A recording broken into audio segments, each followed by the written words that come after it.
183 గజాల 3 BHK villa కేవలం 25 లక్షలు మాత్రమే. హాయ్ హలో నమస్తే, welcome back to our channel. ఈరోజు మనతో ఉన్నారు ప్రత్యూష గారు. మ్యామ్తో మాట్లాడుతున్నాం. Hi ma'am. హాయ్ మ్యామ్, విశ్వంతో మనల్ని కనెక్ట్ అవ్వనివ్వకుండా చేసే విషయాలు ఏంటో చెప్తారా?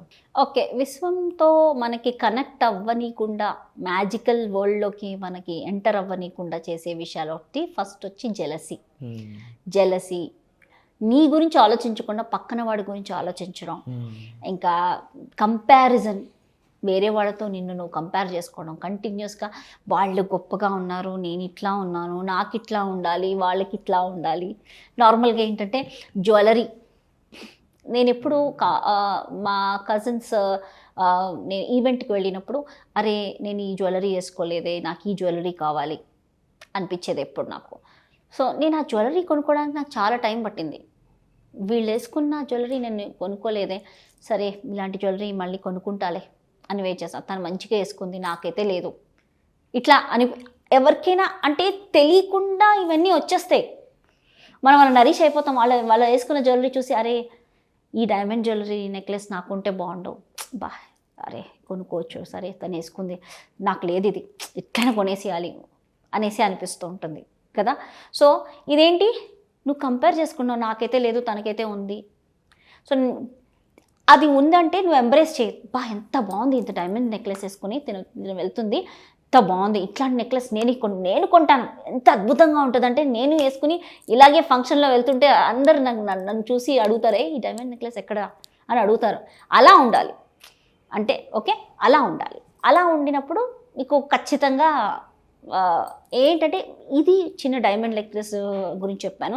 బట్ ఏదైనా పక్కన వాడు కారు కొనుక్కున్నాడు, నీ ఫ్రెండ్ కారు కొనుక్కున్నాడు, బెస్ట్ ఫ్రెండ్స్ అనమాట. ఇంకా ఇద్దరు అబ్బాయిలు బెస్ట్ ఫ్రెండ్స్. ఎంత బెస్ట్ ఫ్రెండ్స్ అంటే ఇద్దరికి బాగా అన్ని కష్టాలు చెప్పుకుంటారు, అన్ని మాటలు చెప్పుకుంటారు, చైల్డ్హుడ్ నుంచి బెస్ట్ ఫ్రెండ్స్.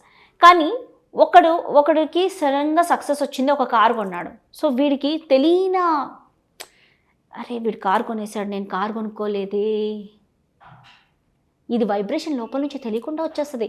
మళ్ళీ ఆ ఫ్రెండ్ అంటే ప్రాణం, స్లోగా వాడి మీద ద్వేషం కూడా పుడుతుంటుంది వీడికి. ఇంత బెస్ట్ ఫ్రెండ్స్ కదా, వాడేమో వీడితో హే అని వీడితో అన్నీ షేర్ చేసుకుంటాడు. అరే నేను కొత్త కారు కొన్నాను రా, నేను ఇలా ఉన్నాను రా అని వీడితో షేర్ చేస్తూ ఉంటాడు. కానీ వీడికి ఎక్కడో నేను కొనలేదు అనేది లోపల నుంచి నడిచి వీడితో స్లోగా అవాయిడ్ చేస్తూ ఉంటాడు ఫ్రెండ్షిప్.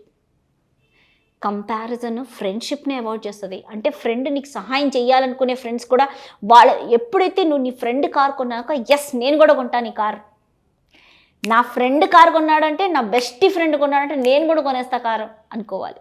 అంటే నేను కూడా ఇంత సక్సెస్ అయిపోతా, ఎందుకంటే వాడితో నువ్వు తిరుగుతున్నావు. When you are with a millionaire you be one of them. నువ్వు ఎప్పుడైతే నీ ఫ్రెండ్షిప్లో మిలియనర్స్తో ఫ్రెండ్షిప్ చేసావో నువ్వు మిలియనర్ అయిపోతావు. ఏదైతే వీళ్ళు చెడ్డవాళ్ళు, ఈ పిల్లలంతా చెడ్డ పిల్లలు అంటే ఆ చెడ్డ పిల్లలతో నువ్వు వాళ్ళకు మంచి చేయడానికి నువ్వు ఒక మంచి వెళ్ళినా అంత చెడ్డగా అయిపోతావు. ఎందుకంటే నువ్వు ఈ చెడ్డ వరల్డ్లోకి వెళ్ళిపోయినప్పుడు ఆ చెడ్డ వాళ్ళు తెలియకుండా వాళ్ళ వైబ్రేషన్ అట్రాక్ట్ చేసేస్తుంది అనమాట. సేమ్ వే కూడా మంచి, ఇప్పుడు you want to become a millionaire, make friends with them. Same way ఈ ఫ్రెండ్ని నువ్వు వదిలేస్తున్నావు స్లోగా. అంటే ఏంటి, నువ్వు ఈ కుళ్ళు పడుతున్నావు, ఈగో వస్తుంది నీకు, అంటే కంపేర్ చేసుకుంటున్నావు నాకు ఇది లేదు అని. ఇది చేసుకుంటూ నువ్వేం చేస్తున్నావు, నిన్ను డౌన్ చేసేసుకున్నావు. ఈ మ్యాజికల్ వరల్డ్లోకి ఎంటర్ అవ్వట్లేదు. తిన ఫ్రీక్వెన్సీ నీకు ఫ్రీక్వెన్సీ మ్యాచ్ అవ్వట్లేదు. ఇప్పటిదాకా ఇద్దరు ఫ్రీక్వెన్సీ మ్యాచ్ అయింది. స్లోగా నువ్వు ఆ ఫ్రీక్వెన్సీలోనే ఉంటే నువ్వు కూడా తన ఫ్రీక్వెన్సీలో అన్నీ మేనిఫెస్ట్ చేసేస్తావు తన సావాసంతో. కానీ నువ్వు సావాసం చేయట్లేదు. ఇప్పుడు ఏం చేస్తున్నావు అంటే నిన్ను వాడు గొప్ప అయిపోయాడు, చిన్నప్పటి నుంచి నాతో తిరిగినవాడు, నేనేమైపోయాను అనేసి ఈ యొక్క కుళ్ళు ఇది పెట్టేసుకుని వాడితో డీవియేట్ అయిపోయావు అనుకో, నీకు ఆ ఫ్రీక్వెన్సీ మ్యాచ్ అవ్వక నువ్వు వేరే ఫ్రీక్వెన్సీలోకి వెళ్ళిపోతావు, స్లోలీ లోన్లీ అయిపోతావు. సో నెవర్ ఎవర్ నిన్ను ఒకళ్ళతో కంపేర్ చేసుకోవద్దు. నువ్వు నిజంగా ఒకళ్ళు ఏదైనా కొనుక్కున్నారు, ఫ్యామిలీలో ఎవరైనా ఏదైనా తెచ్చుకున్నారు అంటే, ఒకళ్ళకి ఏదో పెద్ద మనీ ఫ్లో అయింది అంటే వాళ్ళకి డబ్బులు వచ్చినాయా అంటారు. సో అది కూడా నువ్వు మనసులో పెట్టుకోవద్దు. ఎందుకంటే చాలా చిన్న ఎలా అంటే ఇది చాలా సెన్సిటివ్గా ఉంటుంది. ఇది ఈ యొక్క ఎమోషన్ ఎంత సెన్సిటివ్గా ఉంటుందంటే చాలా క్విక్గా ఫ్లో అయిపోతుంది లోపలికి ఆ మెసేజ్. వాళ్ళకు వచ్చేసింది నాకెప్పుడు వస్తుంది అని చాలా. అండ్ ఇంకోటి, దీనివల్ల ఫ్రెండ్షిప్స్ పోతాయి, ఫ్యామిలీ కనెక్షన్స్ పోతాయి, దీనివల్ల చాలా లోన్లీనెస్, ఐసోలేషన్ అయిపోతుంది ఆ సోల్. సో వద్దు, మెచ్చుకోవడం, అప్రిషియేట్ సంబడి. ఎవరికైతే ఏదన్నా కొత్త కారు కొన్నారా, జ్యువెలరీ కొన్నారా, డైమండ్ నెక్లెస్ కొనుక్కున్నారా, లేకపోతే ఇల్లు కొనుక్కున్నారా, నీ ఫ్రెండ్, నీ సొంత వాళ్ళు, నీ ఫ్రెండ్ నీతో కంపారిటివ్గా పెరుగుతున్న వాళ్ళు, నీ కజిన్ సిస్టర్స్ కావచ్చు, వాళ్ళు నీతో కంపారిటివ్గా పెరుగుతుంటారు. నువ్వు కుళ్ళు పడద్దు, అప్రిషియేట్ చేయి వాళ్ళని. నువ్వు ఎప్పుడైతే వాళ్ళని అప్రిషియేట్ చేస్తావో నీకు విశ్వం ఇచ్చేస్తుంది, అబండెన్స్ అంతకంటే డబల్ ఇచ్చేస్తుంది. నువ్వు అప్రిషియేషన్ ఎప్పుడైతే నువ్వు అక్కడ పాస్ చేయట్లేదో అక్కడే నీకు బ్లాక్ అన్నమాట. So that is what appreciation is more important. నీ కంపారిజన్ అనేది ఉండకూడదు. రెండోది జెలసీ కూడా ఇందులోనే. కంపారిజన్, జెలసీ రెండు ఇందులోనే ఉన్నాయి. ఫ్రెండ్ కారు కొన్నాడు, జెలస్ అయిపోయావు, కంపేర్ చేసుకుంటున్నావు, నువ్వు వాడిని కంపేర్ చేసుకుంటున్నావు. ఇది ఏం చేసేసింది, నిన్ను ఒక లోన్లీ లైఫ్లోకి తీసుకెళ్ళిపోయింది, నెగిటివ్ జోన్లోకి. స్లోగా రూట్స్ అన్నీ డౌన్ అయిపోతాయి, రూట్ చక్ర బ్యాలెన్స్ ఉండదు. స్లోగా ఏంటి నా లైఫ్ ఏంటి అని ఏడుపు వస్తూ ఉంటుంది. నీ లైఫ్కి ఏం కాలేదు, ఇది నువ్వు క్రియేట్ చేసుకున్నది. ఫస్ట్ ఇలాంటి సిచ్యువేషన్లో నిన్ను నువ్వు ఫర్గివ్ చేసుకోవాలి. Please forgive me, I forgive you, thank you, I love you. ఇలాంటి ఆలోచనలు వచ్చినాయి నాకు, జెలసీ ఆలోచనలు వచ్చినాయి.